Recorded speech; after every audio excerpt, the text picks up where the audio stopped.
So the thinking is that I've really struggled to find any sort of decent content regarding taking these cars on road trips. And with all the holiday plans changed for this year, I figured what we'd do is go away to Germany, do a road trip with the car, and see how we get on with it as a viable option.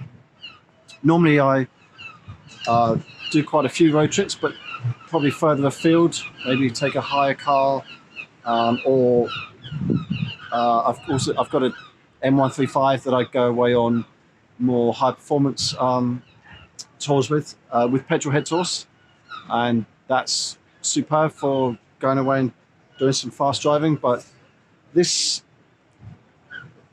can do about 3,000 miles, do a week, and can take my girlfriend, see how she gets on with it.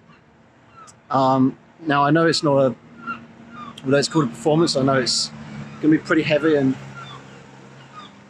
under no illusion, this is not the car really to be flinging around mountain passes, but I'm going to see how well it gets up to a bit of time on the Nurburgring and on the Autobahn, try and see if we can get a VMAX out of her.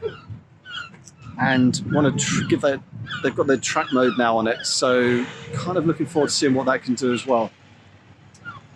First impressions, well, I haven't really done any long driving with her so far, and the journey down here today, yeah, pretty relaxing. Using the self-drive mode, which is cool, and I'm hoping really to get a bit of juice inside her now.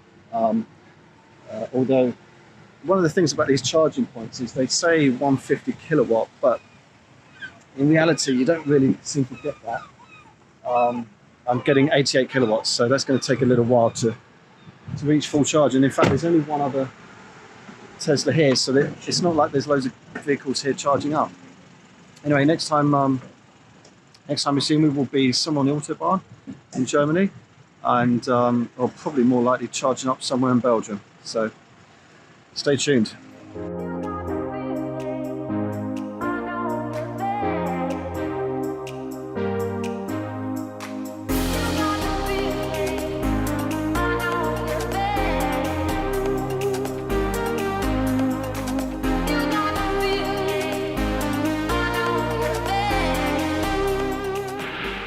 Okay, so we seem to be making a bit more progress, and currently in Belgium, going to be for, oh, there's a nice AMG SLS, going to be around 30 minutes to this supercharger point. Plan is to put enough charge in the car to then get us to a supercharger point just outside Cologne, and that looks to be the nearest one to the Nurburgring. They're going to try and bear in mind that if we're going to be on the Autobahn, it's probably going to really use up the batteries. So yeah, first impressions. So the vehicle's got about 900 miles on it. I've never done long journeys with it to date, and so far so good. The autonomous driving, well, I should say I don't have the full autonomous. That was £5,500, and for me that's a crazy amount of money to pay for a technology which I dare say doesn't really work that well.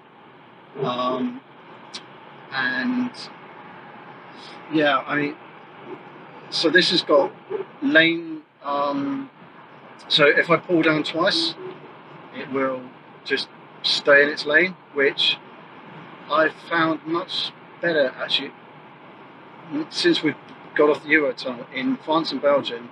It seems to work much better than the UK.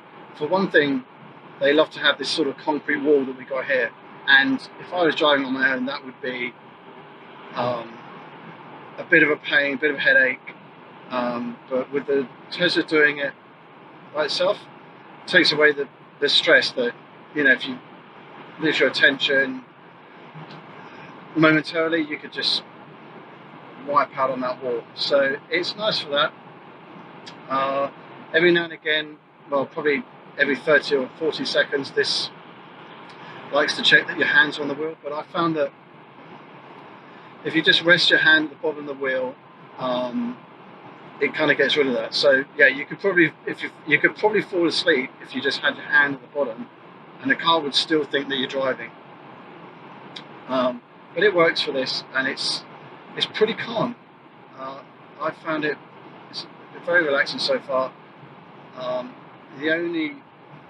I would also say that if we change lane, like as soon as I change lane, I indicate, come across, and then my lane assist is gone now. So I then have to double tap again. So every time I'm changing lane, I'm having to then reactivate it. And if I paid the £5,500, then I could just change lane by indicating, and the car would change lane by itself. That would be great to have, but if I could put a value of what I'd be prepared to pay for that, £600-700, you know. All right, so here we are in Belgium, and at the first Tesla charging point. This is a place called Aust, and had it not been for this place, this is the first one available since Folkestone, where I managed to get about 40 miles into the car. So it had about 200 miles when we left UK, and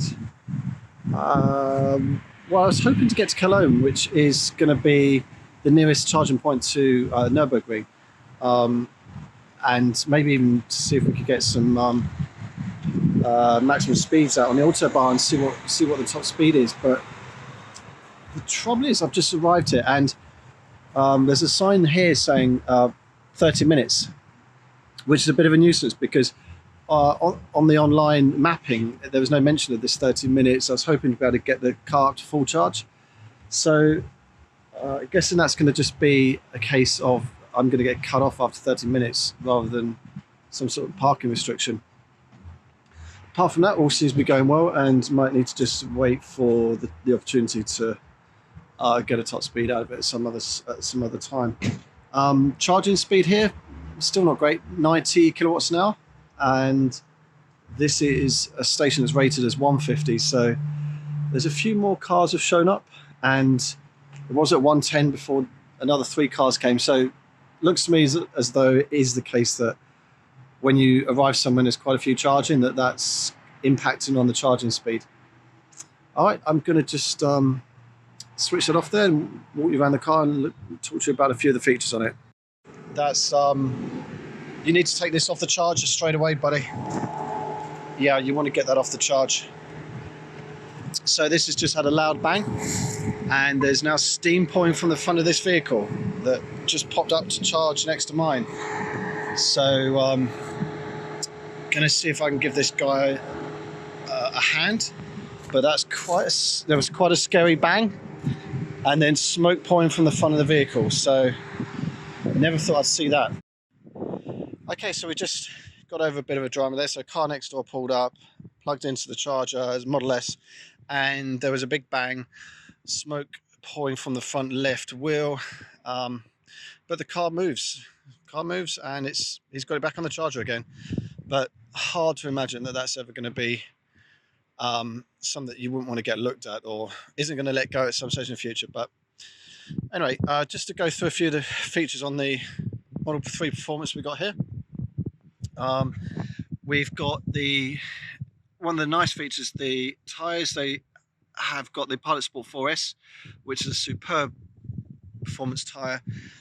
We've got plenty of grip. These never really been used in anger. So I'm going to check the tyre pressure shortly to make sure all is in order for the Autobahn and the Nurburgring. Other things to mention on the exterior of the car. Well, if you've got one of these, I only just found out that on this B pillar here, comes out of the factory with like a tear off, and I've only just realised today that needs tearing off.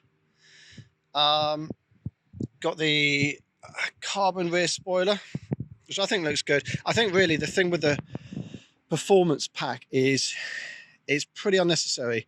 I've never really found the need to use full acceleration, certainly not in the city. It doesn't seem to suit the car's mood.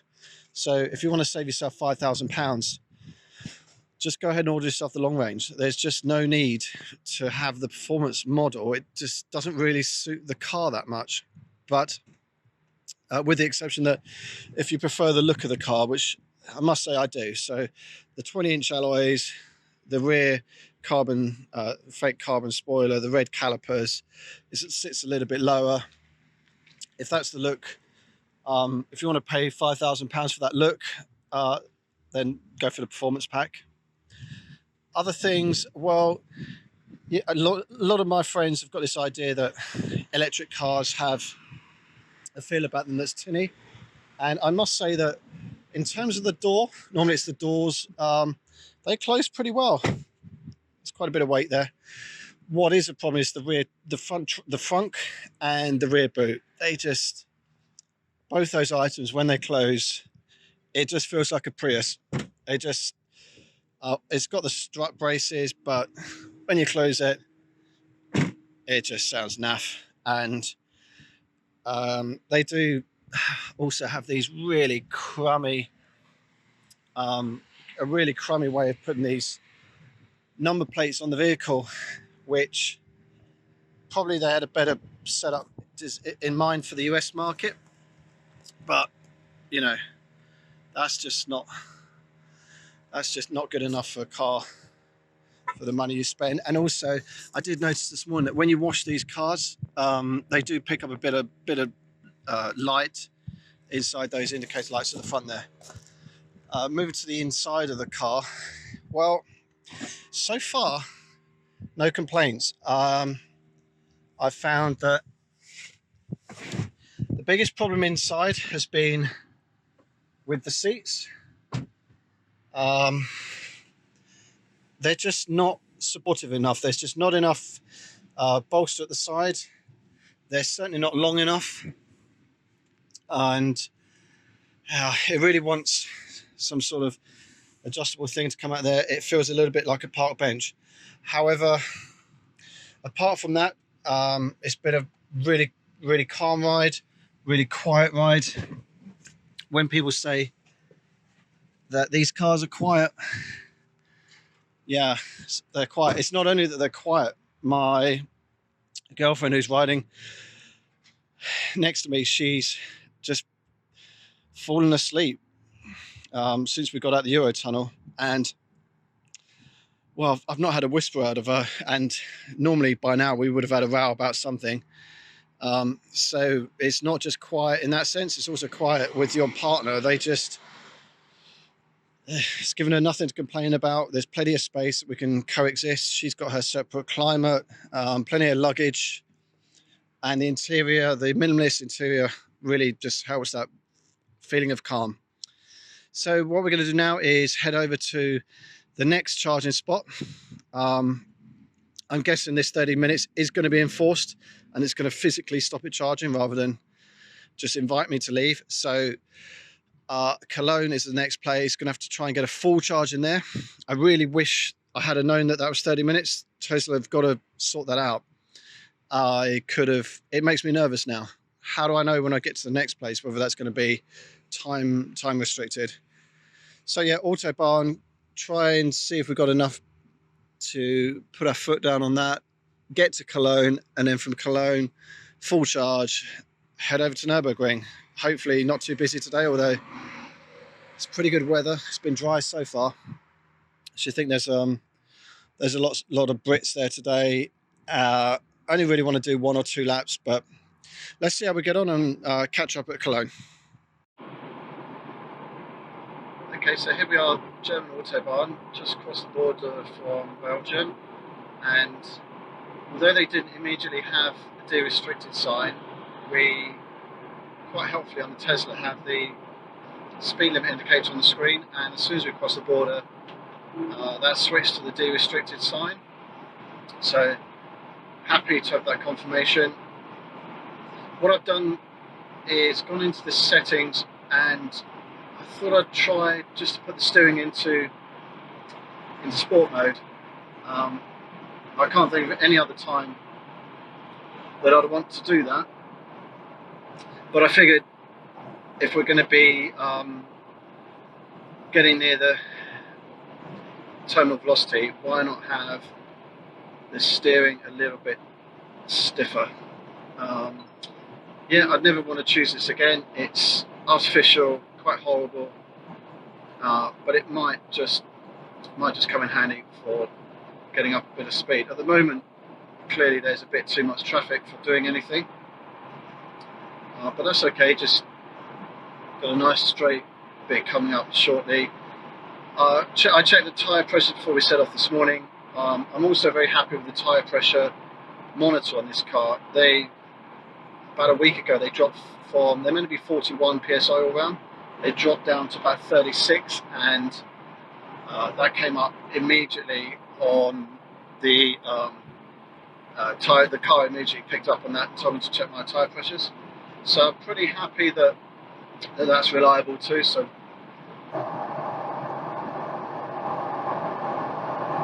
it's building up to 130, 140,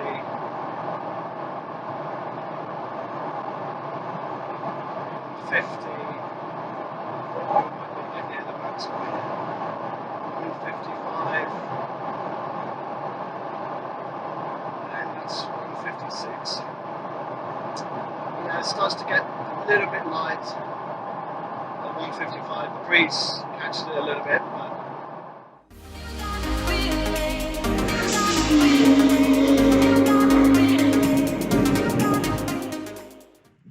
Okay, so made it to Nurburgring, and it's about 5 o'clock. Bought 2 laps. That should do it, I think. Price has certainly gone up since the last time I was here. €30 a lap, so better make it count. I don't want to be doing that too many times. Just been round, and circuit's closed right at the moment.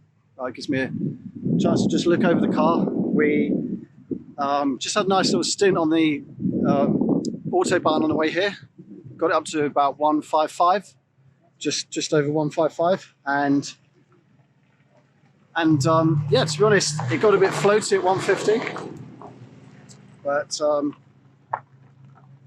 given the max speed's only 161, I think that's pretty good. It did chew a bit of battery life once we got above sort of 130, but I must say up to 130, not too bad at all on the battery.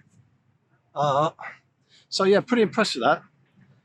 Hoping with the Nurburgring to start pretty hard, and if I don't need the second lap, if I feel that I'm done on the first lap, then just call it quits then.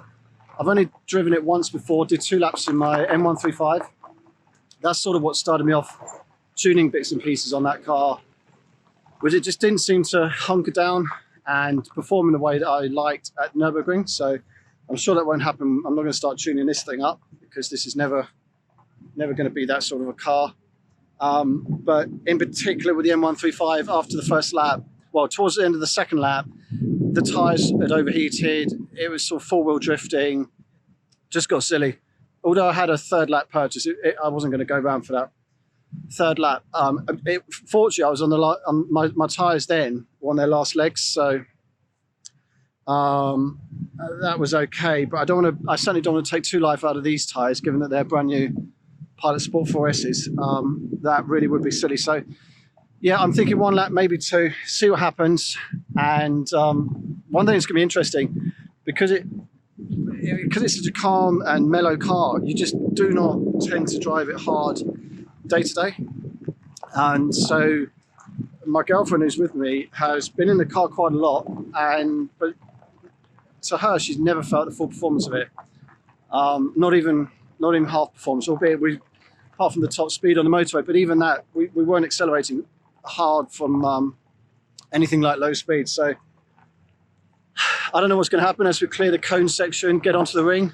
I'm just going to feel that for the first time today, and it's going to come as a bit of a shock. I told her, by all means, sit it out. You don't have to come out, but she wants to come out on the ring. She did before. Let's see what happens.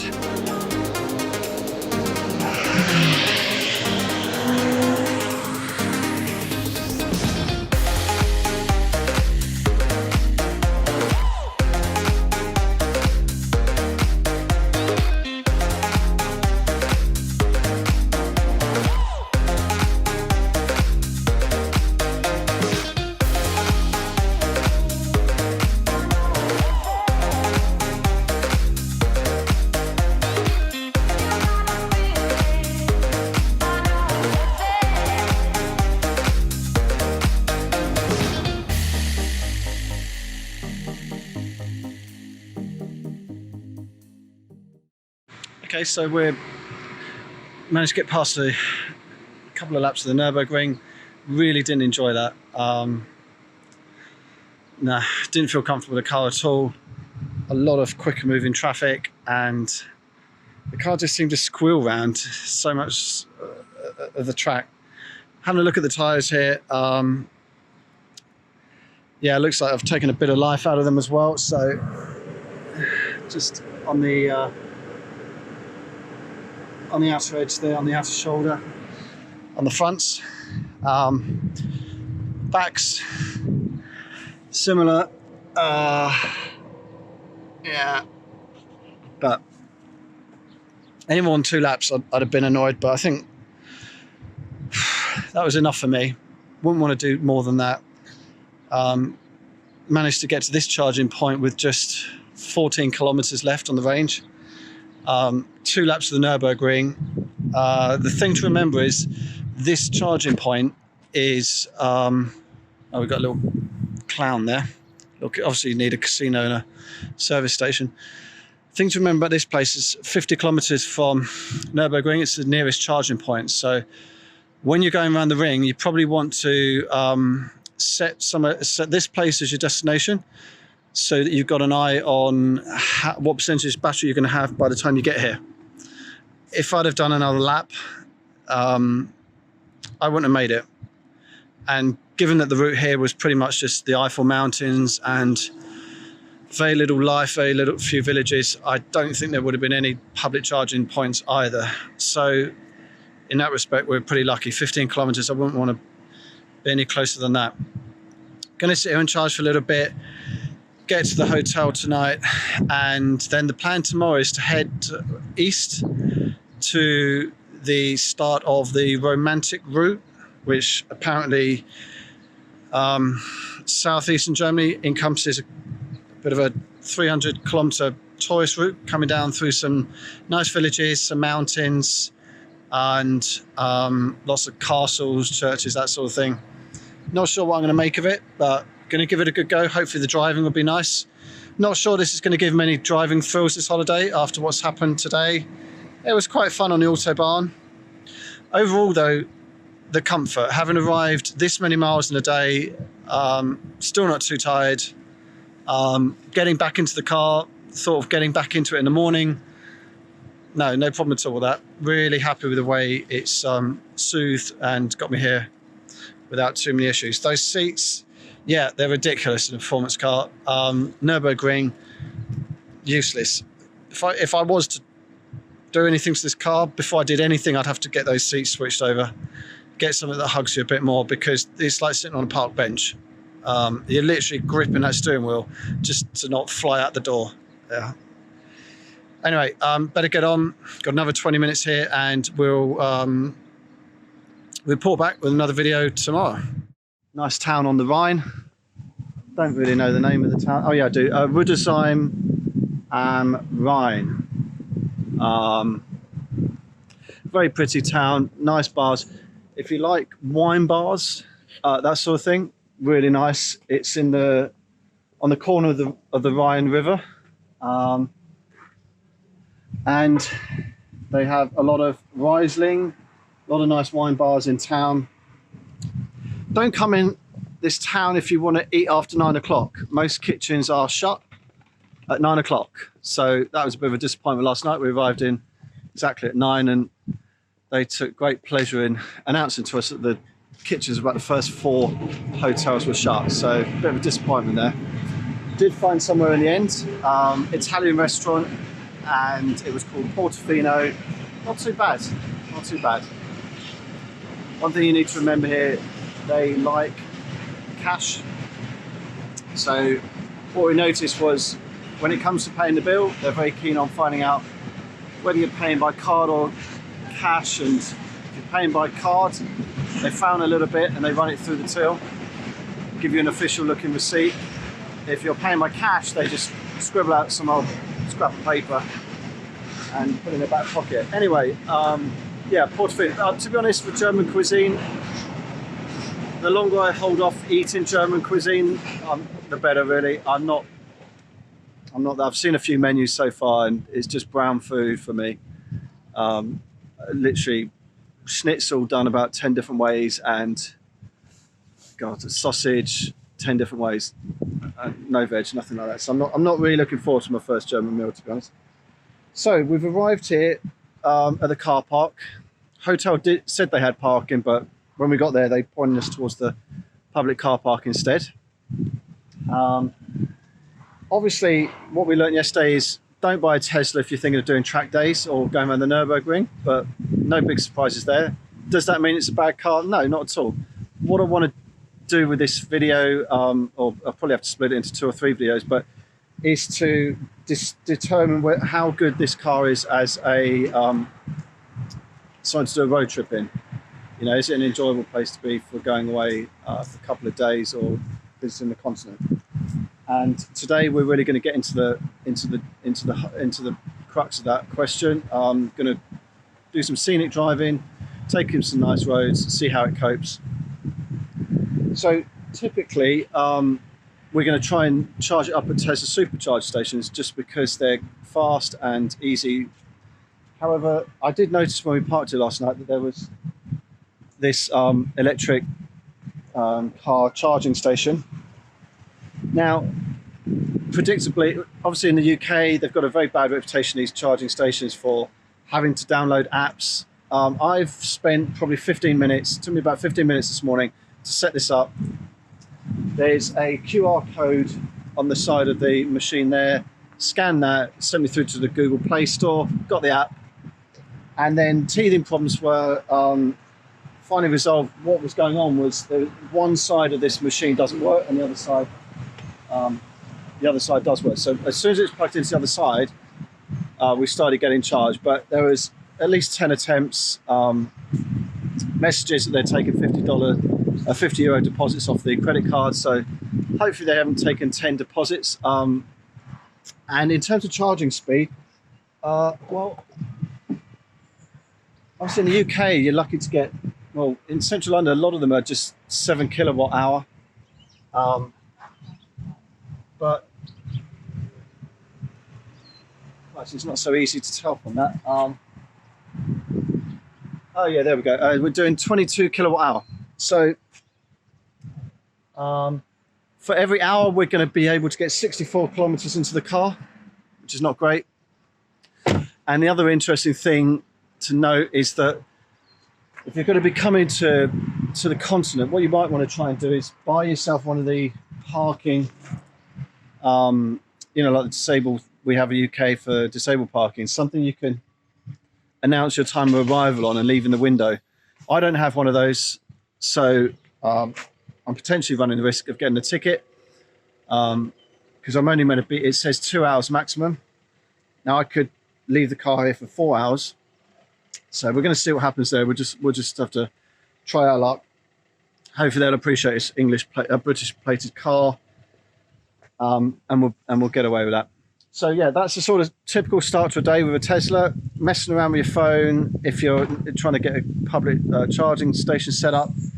But it looks like there's quite a lot of these ones around the place. I mean, just within a 10-mile radius, there's about 20 of these. So it looks like it's a really good network. So now I've got the app and I figured out how to do it.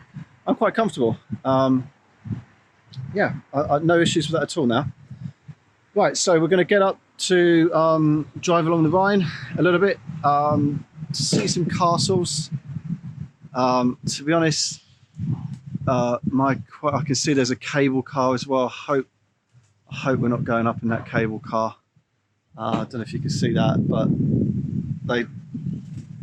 they look pretty ropey to me. I really don't fancy sitting in that tin box going up that hill. Yeah, so drive along the Rhine, see some castles.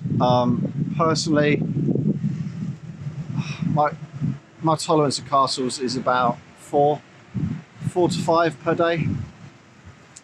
Domestic, 2 castles max. When overseas, yeah, I could probably stomach 4 castles. But having seen the map for today, I mean, there's like 13, 14 castles. So I'm going to start losing interest in that pretty rapid.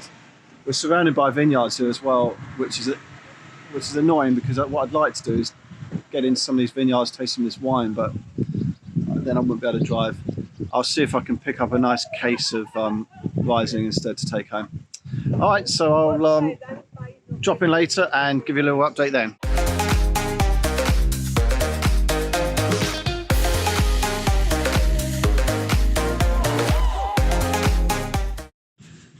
Okay, so if you're in Rudenheim, I've got to say, cable car, not as bad as I thought, and worth it when you get to the top. It's a pretty large statue, but it's the view. You get a great view of the Rhine, and I mean, I'm not great with heights, but yeah, there's the cable car. That's what you're dealing with. Not too bad, and well worth it at the top. I've got to say, this is August 2020, Corona, everything. It's much quieter. You do get the impression being at the top. There's a huge restaurant. Today's empty. The car park's empty. I am conscious that normally this is probably packed full of the Chinese tourists, the coaches, everything else. So really lucky. I'm not a big fan of lots of numbers, so it's really working out for me. Really working well. All right, let's go and see some castles, see if that works as well.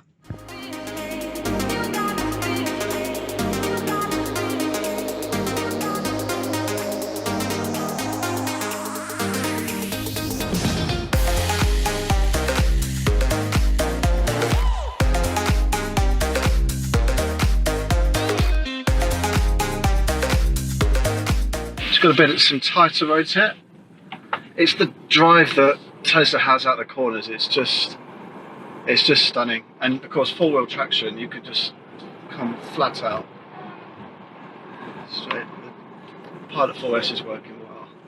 Let's have a look to see what we've got on these hairpins. Ah, they're quite tight.